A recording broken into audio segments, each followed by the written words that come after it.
selamat sore. Mengantisipasi penyebaran virus corona di wilayah Jawa Timur, berbagai upaya dilakukan, salah satunya dengan sidak di area perbatasan wilayah. Untuk informasi selengkapnya, kita bergabung dengan Fatma Ayu dari Surabaya.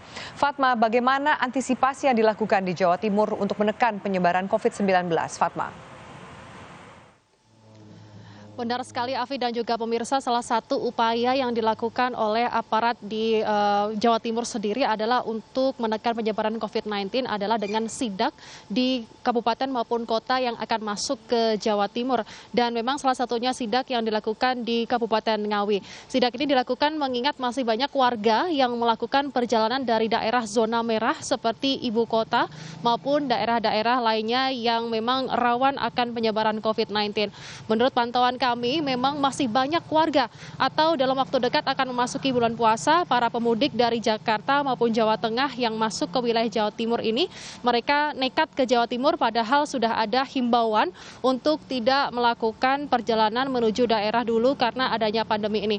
Maka dari itu sejumlah skenario antisipasi pencegahan virus corona dilakukan oleh Satlantas Polres Ngawi, diantaranya memperketat penjagaan di jalur tol dengan melakukan pemeriksaan kesehatan dan juga suhu tubuh bagi pemudik nantinya.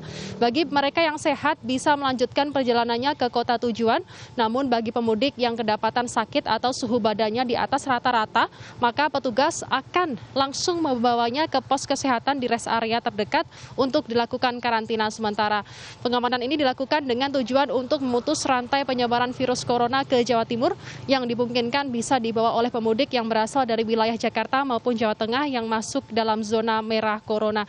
Pihak Satlantas Polres Ngawi masih akan melakukan koordinasi dengan instansi terkait diantaranya Rumah Sakit, Dinas Kesehatan, Jasa Marga, dan juga pengelola tol ruas Solo, Kertosono guna mendukung kesiapan pengamanan pemudik melalui jalan tol. Namun dihimbau bahwa pemudik dari Jakarta, Jawa Tengah, Jawa Barat, dan lain sebagainya dihimbau untuk tidak melakukan perjalanannya ke Jawa Timur untuk memutus rantai penyebaran COVID-19. Sementara itu, selain sidak yang dilakukan oleh Polres maupun juga Polda Jawa Timur, sosial bahkan physical distancing juga masih menjadi hal yang terus digencarkan oleh pemerintah untuk mencegah penyebaran virus corona.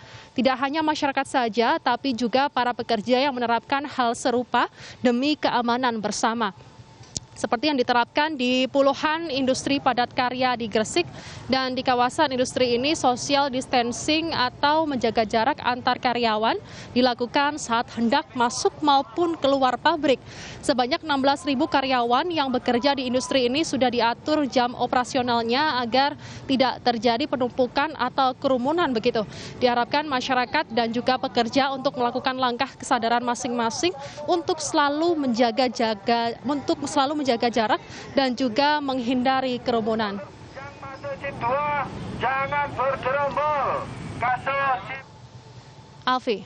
Fatma, sejauh mana penanganan dan juga antisipasi ini berdampak pada jadwal transportasi? Baik, memang betul akan dampak dari pandemi ini memang sangat luar biasa. Salah satunya adalah jadwal transportasi kereta api yang ada di Jawa Timur seperti di Daob 8 Surabaya yang telah membatalkan puluhan ribu perjalanan atau tiket perjalanan dari Daob 8 Surabaya. PT Kereta Api Indonesia Daerah Operasional 8 Surabaya ini mengembalikan sebanyak 54.000 tiket penumpang kereta api akibat meluasnya wabah virus corona ini. Nah, memang sebelumnya pihaknya telah membatalkan sebanyak 18 perjalanan kereta api mulai 1 April 2020, namun kini harus mengembalikan sebanyak 54.000 tiket penumpang hingga akhir Maret 2020. Jumlah tersebut bisa terus bertambah karena PT KAI Daob 8 Surabaya juga akan menambah pembatalan operasional sebanyak 4 perjalanan kereta api jarak jauh. Selain itu ada 30 perjalanan kereta api di Daob 7 Madiun juga telah dibatalkan. Kereta api yang batal berangkat mulai 1 April 2020 ini diantaranya kereta api Argo Wilis, Turangga, Mutiara Selatan, Malabar, Sancaka, Singasari, baik jurusan jarak pendek hingga jarak panjang. Nah, saat ini sudah 14.000 calon penumpang yang membeli tiket dan sudah mengembalikan tiketnya, dan uang pembelian tiket dibayar penuh 100%.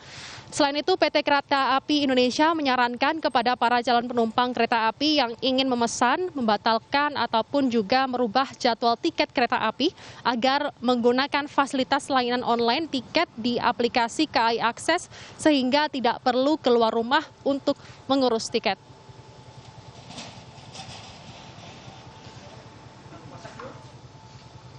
Alfi, kami kembalikan ke studio. Baik, terima kasih Fatma Ayu melaporkan dari Surabaya, Jawa Timur.